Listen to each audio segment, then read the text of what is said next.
Welcome to the Linguleum. This is my submission for Agma Schwa's Conlang Circus 2023. If you don't know him, there's a link to his channel in the description. The language is called but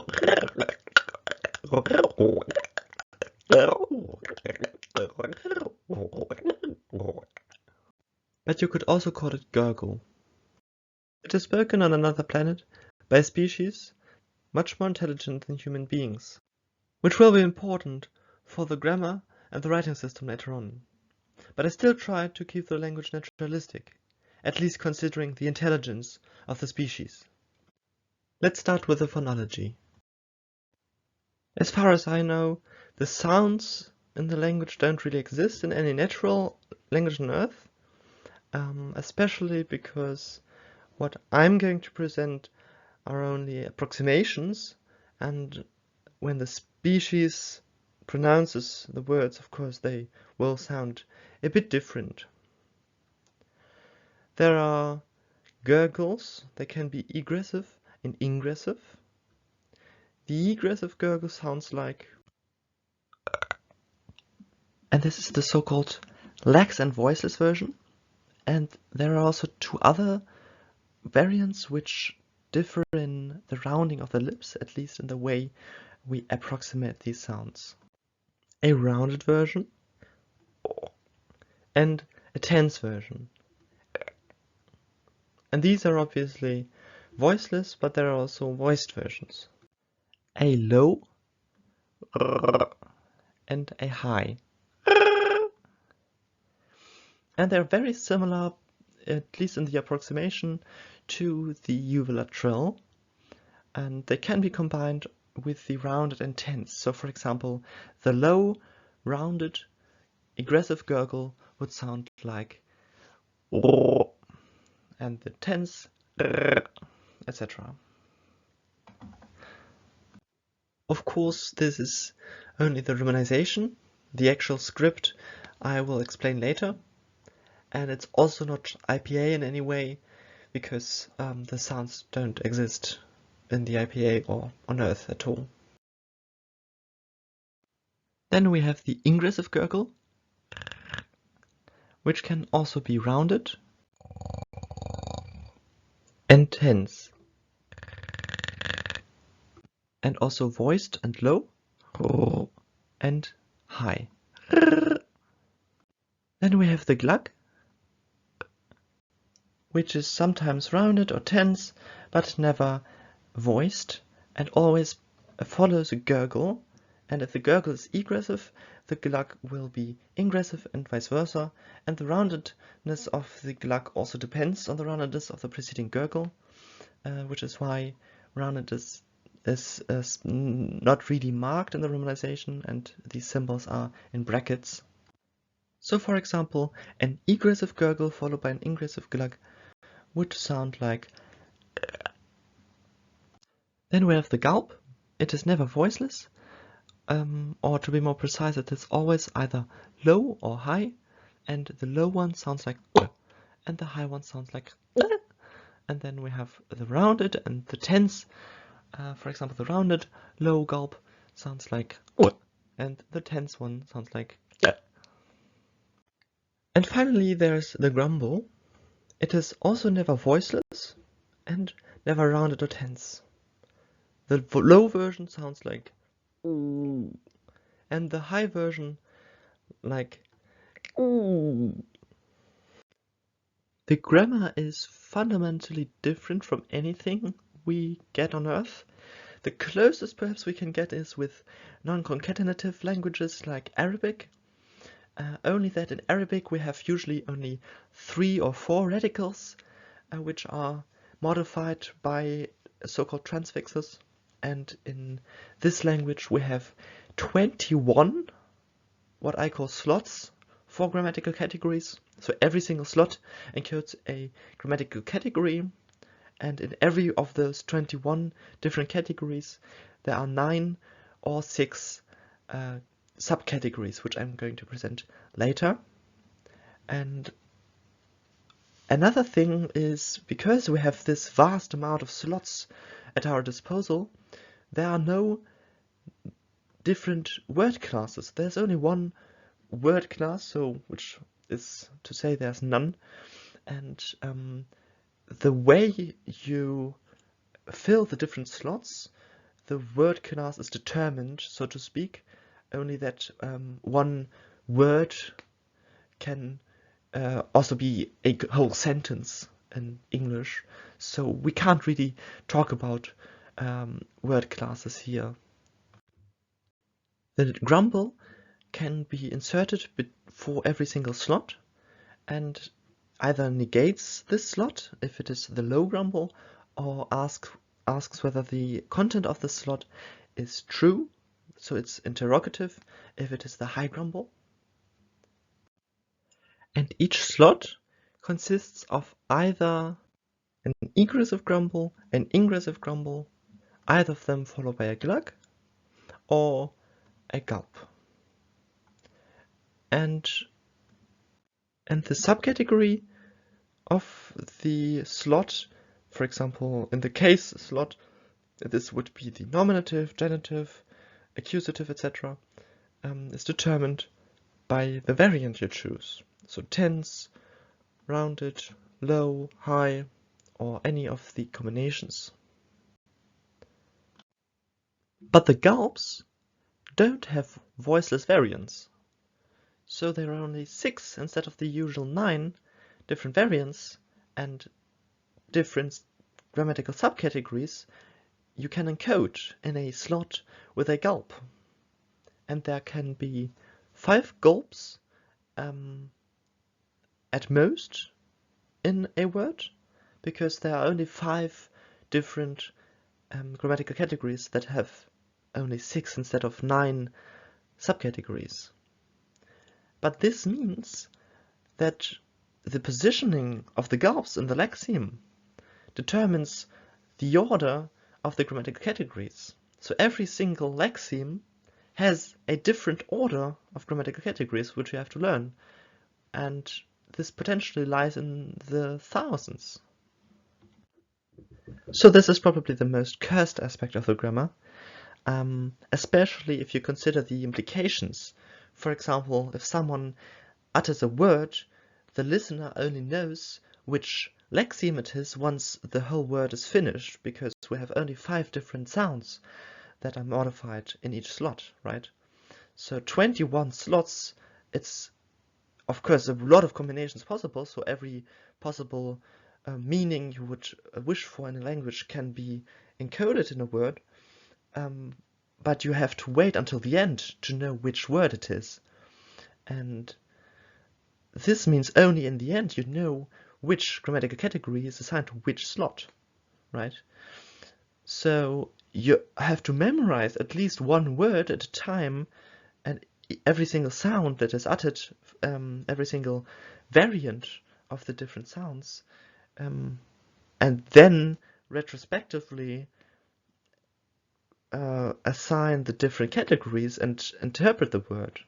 And this, of course, is not really naturalistic for us on Earth, because we just don't have the brain capacity for such a thing, but the species at hand is, as I said, much more intelligent on average than human beings. So for them, this is perhaps easier and an interesting challenge even. So next I'm going to present all the different 21 categories and their subcategories, not in detail, just those that are perhaps not very self-explanatory, and after that we go on to the translation. So this is the complete list. On the left you have the 21 main categories, and to the right of them their respective subcategories. And 5 of them have only 6 subcategories, as I mentioned. And of course, the order in which I present them here is just one possible order of thousands, right? It's an order that makes sense, which is intuitive, but in either way, in both the vertical and the horizontal, the order can be really anything, because not only the order of the main categories is different from lexeme to lexeme, but also the order of the subcategories. So the first concept that is probably not completely self-explanatory is the nominal projection.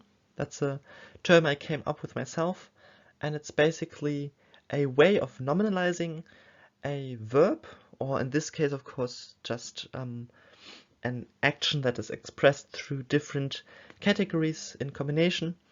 And for example, the subjective nominal projection would mean that not the action itself, but the word would refer to the subject who does this action. So very similar to the English suffix er, so as in someone who or something which prints is a printer, and in this case this would be a subjective nominal projection. And this we have in 8 different ways, and of course one of them, the NA, means not applicable, so this means that there is no nominal projection, it's just the bare action that is expressed.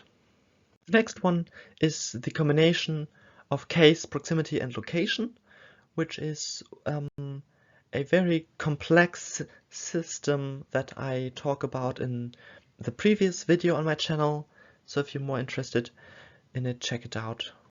And the combination of comparison and quantity is also something I already talked about on this channel, so if you're interested, check out the first video after the introduction.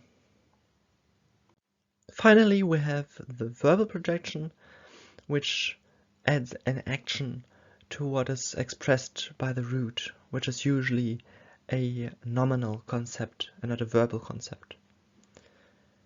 The categories, for example, give, take, have, are very broad. Usually context and the case of the object or subject, etc., take care of disambiguation. There's one verbal projection which is not so self-explanatory. I call it the habitual. And if we have the nominative in the case slot, it basically means that the subject, which is expressed by the root, does what it usually does. Later, this will occur with the root be, as in the animal, and basically means that a bee flies, because this is what bees usually do. Of course, you could imagine more buzzing or collecting nectar, but I just chose that this is what is encoded by this root. It's basically in every single root there's an information about lexical information about what the habitual would do. If the case slot doesn't have the nominative but any other case, as well as the proximity, of course, then the whole meaning is dependent on this case. So for example, if it is in the accusative, it would mean something like that the object is done to what is usually done to it. So for example, you usually keep bees if you are a beekeeper, so this would then make the bee the object of keeping the bees, and this whole concept would be expressed by the root with be as the main meaning of the root in the accusative and the habitual verbal projection. Right, let's move on to the translation. I'm going to go through it rather quickly again and only point out non-self-explanatory aspects. The first word expresses the beginning of the sequence that is to be translated according to all known laws of aviation. More literally, it would be translated as according to all our conceptions of flight. And in the nominal projection we have the conceptual, because it's not flight, which would be the meaning of the stem, but the conception of flight or the concept of flight. And the combination of the genitive case and the proximal proximity means according to. You might also have noticed that there are not applicable markers in many of the slots. This is very common. In most sentences, not every word has a real, actual grammatical subcategory in every single slot.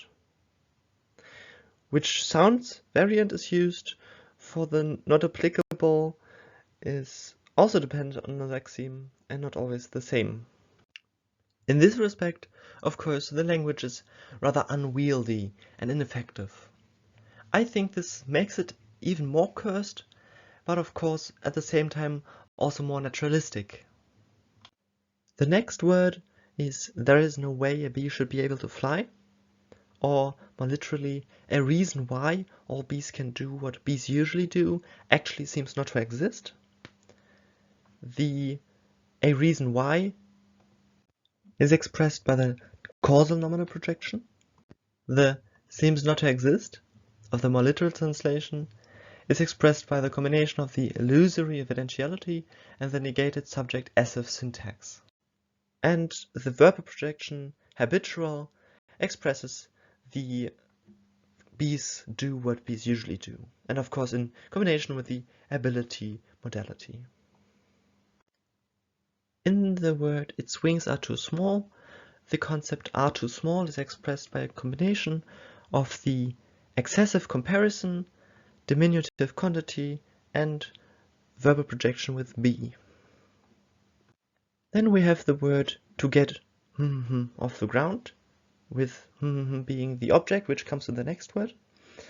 And the concept "off the ground" is expressed by the combination of genitive, tangential, and the location above, as explained in the previous video.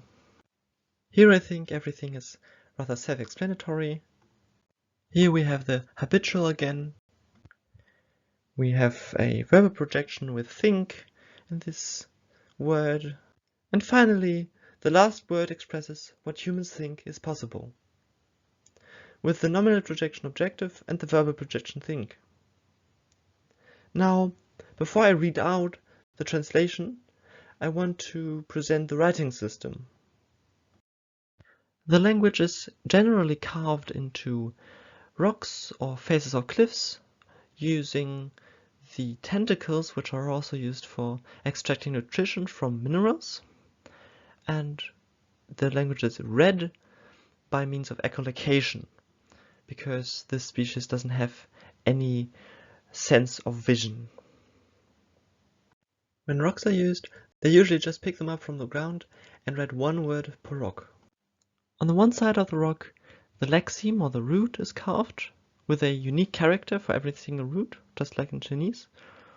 On the other side, the transfix is carved, also with a unique character. By transfix, I mean the specific combination of grammatical subcategories which is encoded in the word.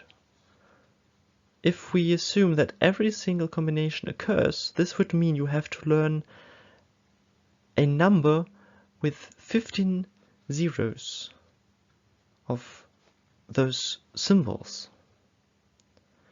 For us, this is of course completely unfeasible. For the species, it is possible and in this way naturalistic. Sometimes there are regularities in the symbols for the transfixes, which makes them a bit easier to learn, but they always only reflect the combination of subcategories and never the order of the main categories or subcategories which are associated with the respective root. So you still have to learn those.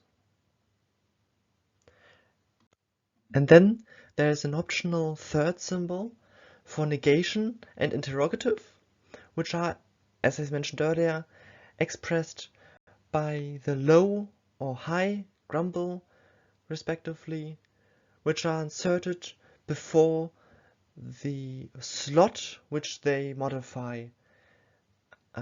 So there are a lot of symbols, because there are a lot of combinations of negation and interrogative, but usually there's only 1 or 2 negations and or interrogatives per word, so you only need like a handful different symbols for the negation.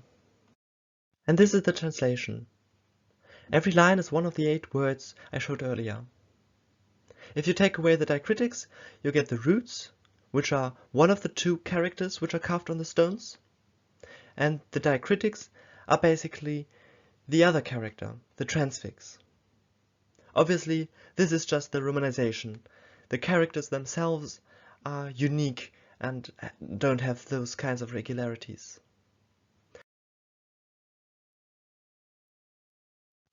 Notice the 3 words which have the same root and only differ in the diacritics and in the negation markers, the grumbles.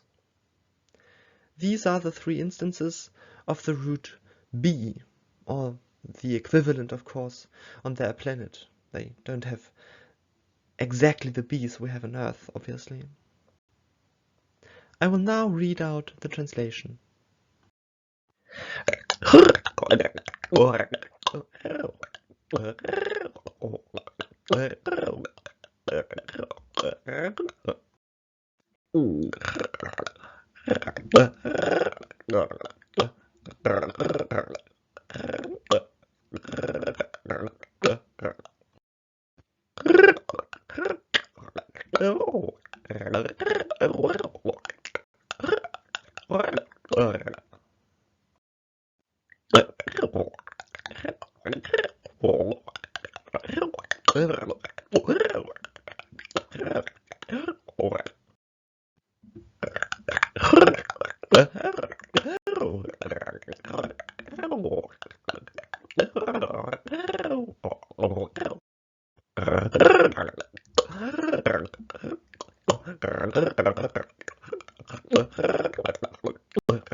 And this is the language Gurgle. I hope you've enjoyed the ride. If you have any suggestions as to how I could make the language even more cursed, let me know in the comments, so I can take your ideas into consideration for the next circus. Until next time, bye!